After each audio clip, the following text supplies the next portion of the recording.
আসসালামু আলাইকুম everyone, welcome back to my channel. নতুন আরও একটি পর্বতে সকলকে স্বাগত জানাচ্ছি। আজকে আমি আপনাদের সাথে খুব সুন্দর একটি কামিজের ডিজাইন শেয়ার করছি। এটা কিন্তু 6 বছর কি 7 বছর বাচ্চা পরতে পারবে এমন একটা কামিজের ডিজাইন, মানে এই সাইজের আমি আজকে কামিজটা করেছি। দেখতেই পাচ্ছেন এখানে কিন্তু হলুদ ও নীলের কম্বিনেশনে একটা ড্রেস করা। তো এখানে কিন্তু যে কাপড়টা হলুদ এটা হচ্ছে সালোয়ারের কাপড়, আর এখানে হচ্ছে এটা হচ্ছে ওড়নার দুপাশে এভাবে করে আমি ডাবল করে কুচি দিয়েছি। তো আপনারা যারা 6 থেকে 7 বছর বাচ্চার জন্য বানাবেন তারা কিন্তু এই ধরনের হালকা সিম্পল ডিজাইন দিয়ে 3 পিসের কাজ করতে পারেন, এবং ওড়নার দুই পাশে ভাবে করে কুচি দেওয়াতে একটু সুন্দর লাগে। এখানে কিন্তু কুচিটা হলুদ কালার কাপড় দিয়ে করলে আরও বেশি ভালো লাগতো। যাই হোক, এখন আমি যেটা দেখাচ্ছি এটা কিন্তু কামিজ। আমি আজকে আপনাদের সাথে এটা ড্রয়িং থেকে শুরু করে সেলাই সব কিছুই শেয়ার করব। খুবই সিম্পল। ভিডিওটি ভালো লাগলে কিন্তু অবশ্যই লাইক কমেন্ট শেয়ার করবেন। এছাড়াও আমার আরেকটি চ্যানেল আছে, অনেকেই অনেক কিছু জিজ্ঞেস করেন, যেমন আমি সুতা কোথা থেকে কিনি, কাপড় কোথা থেকে কিনি। এছাড়াও আমি যেহেতু বরিশালের মেয়ে এবং নোয়াখালীর বউ, অনেক ঐতিহ্য আছে এই দুটো অঞ্চল নিয়ে। তো আমি চেষ্টা করব সেই চ্যানেলটাতে আপনাদের সাথে অন্য ধরনের মানে ভিন্ন টাইপের কিছু শেয়ার করার। তো আশা করব সবাই সাথেই থাকবেন। যেভাবে এই চ্যানেলটাতে আমাকে সাপোর্ট করেছেন ওই চ্যানেলটাতেও সবাই সাথে থাকবেন। আমি লিঙ্কটা ডিসক্রিপশন বক্স ও ফার্স্ট কমেন্টে পেয়ে যাবেন। আশা করছি সাবস্ক্রাইব করে দেবেন। তো আজকের যে ডিজাইনটা দেখতেই পাচ্ছেন, জামাটা কিন্তু আমি খুব সুন্দর কিন্তু খুব সিম্পলের ভিতরে কাজটা করেছি, কিন্তু দেখতে কিন্তু এরকম সিম্পল মনে হচ্ছে না, গর্জিয়াস লাগছে। ড্রেসটা আপনি চাইলে একদিনেও কিন্তু কাজ করতে পারবেন, এতটাই সিম্পল। তো দেখুন, প্রথমে কিন্তু এভাবে করে আমি কামিজটা নিয়েছি ফুল বানিয়ে, মানে কামিজটা কিন্তু রেডি করা। অনেকেই জিজ্ঞেস করেন আপু কাপড়ে সেলাই করব না কামিজ বানিয়ে সেলাই করব না, কিভাবে কি করব। তো এটা যেহেতু ছোট বাচ্চার ড্রেস, দেখুন আমি হাতায় কোনো কাজ করব না, হাতে এভাবে করে কুচি দিয়েছি। এখানে আমি কিন্তু 3 গজের মতো কাপড় নিয়েছি, যেহেতু হাতায় কুচি এবং হাতাটা বড় হাতা। জামার নিচে কুচি দিয়েছি, এছাড়াও ওড়নার পাশে মানে 2 মাথায় কুচি দিয়েছি, তাই কাপড়টা একটু বেশি লেগেছে। এছাড়াও আপনাদের বাচ্চার স্বাস্থ্য অনুযায়ী বা কেমন লম্বা বা কেমন হাতা দিবেন এই অনুযায়ী আর কি কাপড়টা বেশি কম লাগতে পারে। তো দেখুন আমি কিন্তু ওড়নাটা এভাবে করে একটু চিকন করে নিয়ে দেন 2 পাশে কাপড়টা কুচি দিয়ে নিয়েছি। এখানে কিন্তু আপনি সালোয়ার কাপড় মানে হলুদ কালার কাপড়টা দিয়েও কুচি দিতে পারেন, এবং ওড়নাটা কিন্তু খুব বেশি বড়ও না, মোটামুটি ছোট, যেহেতু 6 বছর বাচ্চার জন্য বানানো। তো কাপড়টা একটু ছোট হয়েছিল ড্রেসটা, তাই আমি নিচে আর কি কুচি দিয়েছি। তো আপনারা সেটা যদি চান, কুচি যদি ভালো না লাগে তাহলে অ্যাভয়েড করতে পারেন। তো আমি এখন গলার পোর্শনে ডিজাইনটা এঁকে দেখাচ্ছি। এটা কিন্তু আমি ডিরেক্ট ড্রয়িংটা করে নিচ্ছি। এখানে কিন্তু আমি বল পেন কলম দিয়ে ড্রয়িংটা করে নিচ্ছি। আপনারা প্রথমে পেন্সিল দিয়ে ড্রয়িং করে নেবেন, তারপরে সাইন পেন অথবা এরকম বল পেন যে কোনো কলম দিয়ে ড্রয়িংটা করে নিতে পারেন। খুবই সিম্পল ডিজাইনটা, আপনারা কিন্তু একটু চেষ্টা করলে এই ড্রয়িংটাও করতে পারবেন। তো দেখুন এখানে আমি প্রথমে একটু প্যাচ দিয়ে গলার যে শেপটা আছে পান গলার মতো, সেখানে আমি জাস্ট এভাবে করে সেলাই দিয়েছি। আমার কিন্তু গলাটা বক্রম লাগানো, মানে একটু দেখতেই পাচ্ছেন চওড়া করে। তো ওই বক্রমের পাশ থেকে কিন্তু আমি ডিজাইনটা তুলেছি।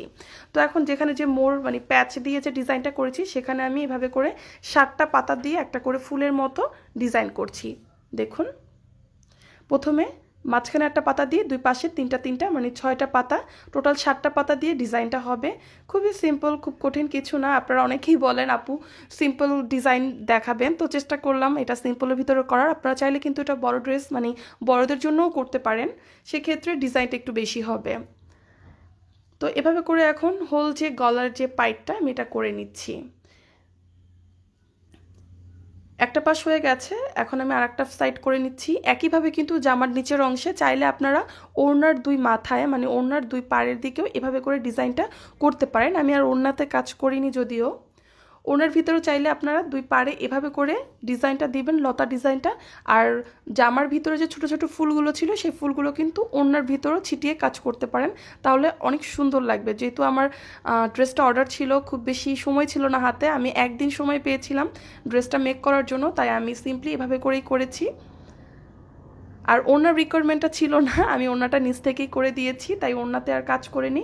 যাই হোক, আপনারা কিন্তু খুব সুন্দর করে একটু সময় নিয়ে তারপরে কিন্তু কাজটা করবেন। অসম্ভব ভালো লাগবে কাজটা করলে, যদি হাতার ভিতরে এবং ওড়নার ভিতরে কাজটা করেন, খুব চমৎকার একটি ড্রেস কম্বো হয়ে যাবে।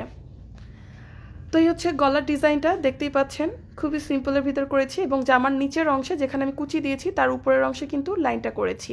এখন জামার যে জমিন মানে জামার মিডলের দিকে যে স্পেসটা আছে, সেখানে আমি এভাবে করে ছোট ছোট কিছু ফুল এঁকে নিচ্ছি। ফুলটাকে প্রথমে আমি এভাবে করে চারদিকে 4টা পাপড়ি দিয়েছি, এবং মিডলে যে স্পেস খালি সেখানে 2টা করে পাপড়ি দিচ্ছি। এখানে কিন্তু আমি অনেকগুলো মানে পাপড়ি দিয়ে একটা ফুল করেছি, আপনারা চাইলে আরও কম বেশি করে নিতে পারেন। মূলত ফুলটা এরকম হয়েছে। এখন আমি সম্পূর্ণ জামাটার ভিতরে ফুলগুলো ছিটিয়ে এঁকে নিলাম। আমি আবারও বলে দিচ্ছি, এটা আমি 6 থেকে 7 বছর বাচ্চা পরতে পারবে এমন একটি কামিজের ডিজাইন দেখাচ্ছি, মানে কামিজের কাজটা করেছি। আপনারা চাইলে বড়দের জন্য এভাবে করেই করতে পারেন। দেখুন আমি জামাটার পিছনে চেন লাগিয়েছি, এখানে কিন্তু আমি জামার বডির অংশ কিন্তু খোলা রাখিনি, আর হাতায় যেহেতু কাজ করব না তাই হাতার অংশটাও খোলা রাখিনি। আপনারা কিন্তু যদি জামার পিছনে চেন দেন তাহলে কিন্তু খুব সহজেই এভাবে করে চেনটা খুলে তারপর কাজ করতে পারবেন। অনেকেই জিজ্ঞেস করেন আপু গলার অংশে ফ্রেম কিভাবে বসাবো বা কাঁধের অংশে কিভাবে আপনি ফ্রেম বসিয়ে কাজ করেন। এই যে দেখুন এই গলাটা কিন্তু বক্রম ইউজ করা হয়েছে, মানে শক্ত যে একটা কাপড় দিয়ে গলা করা হয় সেই বক্রম ইউজ করা হয়েছে। আমি সেটার উপরেই কিন্তু এই যে বড় ফ্রেমটা বসালাম, এটা কিন্তু অলমোস্ট 8 ইঞ্চি একটা ফ্রেম, আমি কিন্তু সেটা বসালাম। চাইলে আরও ছোট ফ্রেম থাকে সেটাও বসাতে পারেন। আকাশি কালার এই ড্রেসটাতে আমি আজকে কাজ করছি 3টা কালার সুতা দিয়ে, একটা হচ্ছে ক্রিম কালার, কমলা কালার ও হলুদ কালার। খুবই চমৎকার একটা কম্বিনেশন, আপনারা চাইলে অন্য কোনো কালারও সিলেক্ট করতে পারেন সেক্ষেত্রে। তো দেখুন এই লাচ্ছি সুতাগুলো কিন্তু এরকম পেঁচানো থাকে, তো আমি এটা খুলে কেটে নিচ্ছি।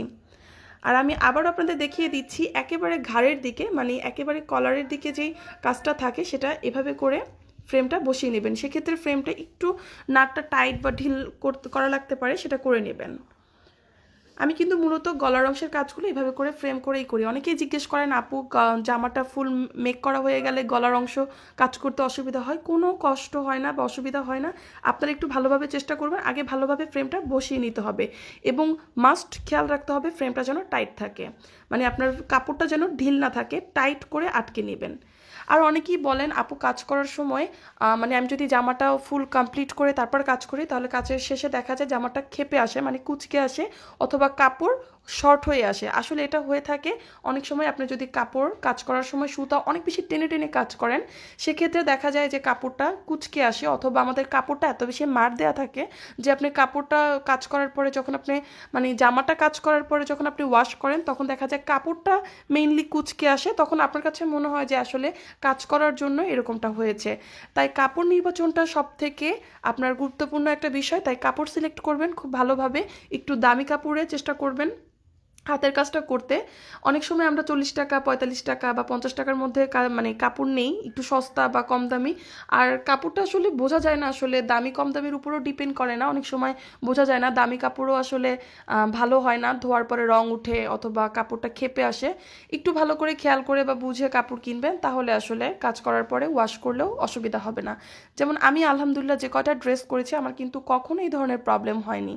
রং কষ উঠবে এটা স্বাভাবিক, বাট কাজ করার পরে যে কাপড়টা একেবারে কুঁচকে আসে বা ক্ষেপে আসে আমার ক্ষেত্রে কখনোই এটা হয়নি আলহামদুলিল্লাহ।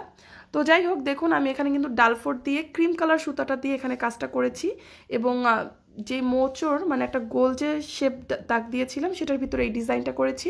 এখন একইভাবে আমি কমলা কালার সুতা দিয়ে এখানে কিন্তু আমি 2 গুণ সুতা ব্যবহার করেছি। তো একই কালার সুতা কমলা কালার সুতা দিয়ে আমি ফুলের পাপড়ি করছি, এবং পাপড়িতে আমি দিয়ে দিচ্ছি শার্টিন স্টিচ। তো এভাবে করে কিন্তু পাপড়িতে আমি মোট 5টা ফোর দিয়ে একটা করে পাপড়ি করে নিচ্ছি। এখানে আপনি চাইলে পাপড়িগুলো যদি সাইজ বড় থাকে সেক্ষেত্রে আরেকটু বেশি ফোর দিয়ে নেবেন। এখানে আমার সাইজগুলো খুব বেশি বড় না, তাই এখানে টোটাল 5টা ফোরেই আমার একটা করে পাপড়ি হয়ে যাচ্ছে। তো যা বলছিলাম আসলে কাপড় নির্বাচনের যে বিষয়টা, আমার চ্যানেলে অলরেডি আমি কাপড় নিয়ে কয়েকটা ভিডিও দিয়েছি, কি টাইপের কাপড় হাতের কাজের জন্য ভালো হয়। তো ডেসক্রিপশন বক্সে সব কিছু লিঙ্ক পেয়ে যাবেন, অথবা যারা নতুন আমার চ্যানেলে যারা আজকেই প্রথম ভিডিও দেখছেন তাদেরকে রিকোয়েস্ট করব আমার চ্যানেলটি ঘুরে দেখার জন্য। কারণ কষ্ট করে কাজ করার পরে যদি জামাটার মানে কাপড়ই ভালো না হয় তাহলে কিন্তু আলটিমেটলি ড্রেসটাই নষ্ট হয়ে যায়। তাই এটা খুবই গুরুত্বপূর্ণ যে আগে আপনাকে কাপড়টা সিলেক্ট করতে হবে। তো অনেকেই বলেন যে বেক্সি বয়েল বা পাকিজা বয়েল অরবিন্দু বয়েল এই টাইপ কাপড় কেমন হবে, অবশ্যই ভালো হবে, তবে কাপড়গুলো তুলনামূলক একটু পাতলা থাকে, সেক্ষেত্রে আপনাকে আবার ইনার ব্যবহার করতে হবে। আর আমি যে কাপড়গুলো কাজ করি সাধারণত এগুলোতে কিন্তু ইনার ব্যবহার করতে হয় না, আমি নর্মালি একেবারে যে কাজটা করি সেটা একেবারে ডিরেক্ট এই কাপড়টা পরলে সমস্যা হয় না। তো আপনারা যারা মানে চাচ্ছেন হাতের কাজ করার জন্য তাদেরকে বলবো সুতি ভয়েল কাপড় ব্যবহার করতে পারেন, এটা খুবই সফট এবং খুবই আরামদায়ক। তো আমি নর্মালি বাচ্চাদের ড্রেস এবং কামিজের জন্য এই ধরনের কাপড়ই পছন্দ করি।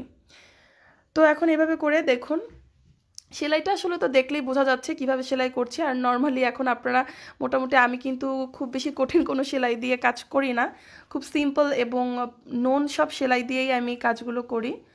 তো এইভাবে করে কিন্তু দুইটা কালার মিক্সড করে ফুল এবং মানে যে লতাটা এটা কিন্তু করতে হবে।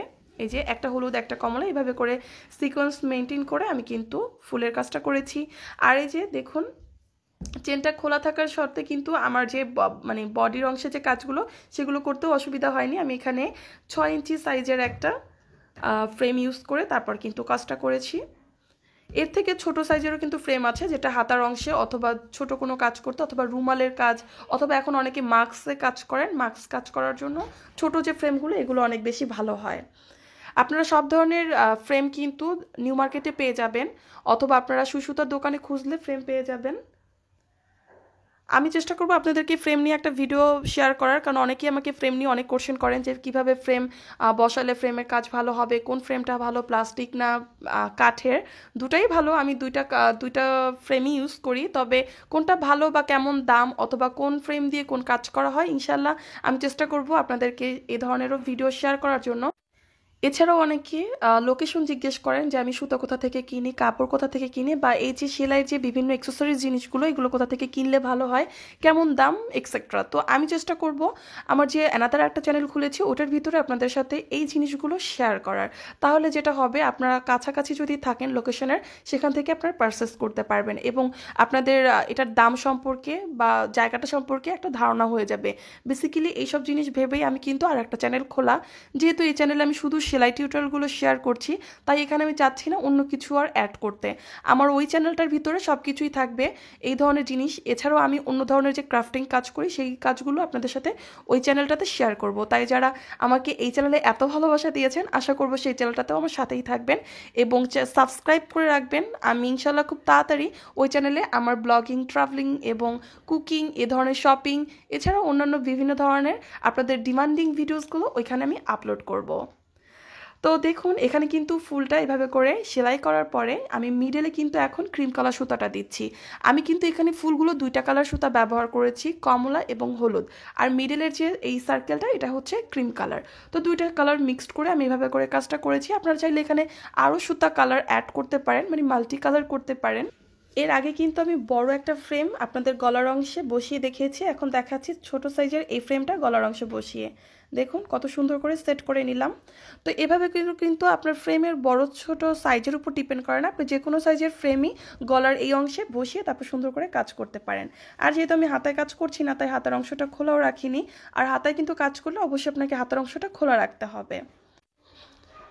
তো দেখুন কমপ্লিট হয়ে গেল আমার এই সুন্দর কামিজটি। আশা করি আজকের ডিজাইনটি আপনাদের কাছে ভালো লেগেছে। ভালো লেগে থাকলে একটা লাইক দিতে কিন্তু ভুলবেন না।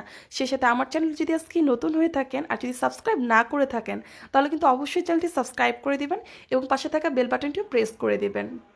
তো আজকের ভিডিওটা এই পর্যন্তই, আমি বিদায় নিচ্ছি। দেখা হবে পরবর্তী ভিডিওতে। সেই পর্যন্ত সবাই ভালো থাকুন, সুস্থ থাকুন।